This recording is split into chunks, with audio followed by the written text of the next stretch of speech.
way in which you can redistribute effectively the wealth is by destroying the incentives to have wealth.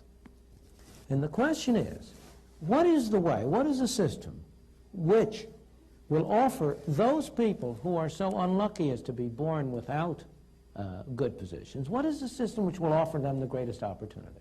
Well, one possible way of redistributing the wealth without affecting the incentives to earn as much income as possible is simply to have a 100% inheritance tax. Since that won't affect the incentives, it's only after the person's dead anyway. I beg your pardon. I'm afraid, I don't know the family you come from.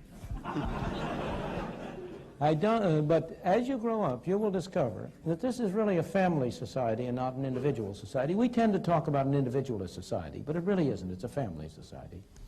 And the greatest incentives of all, the incentives that have really driven people on, have largely been the incentives of family creation, of family, of establishing their families on a decent system. What is the effect of 100% inheritance tax?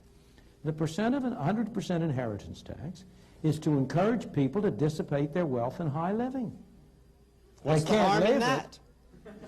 The harm in that is that where do you get the factories? Where do you get the machines? Where do you get the capital investment? Where do you get the incentive to improve technology if what you're doing is to establish a society in which the incentive is for people who, if they by accident accumulate some wealth, to waste it in frivolous entertainment? Here are parents who have every reason to expect that their children will have a higher income than they ever had. And they scrimp and save in order to be able to leave something for their children. I think you are sort of like a bull in a china shop if you talk about the 100% inheritance tax having no incentive effects. It would destroy a continuing society. It would destroy a society.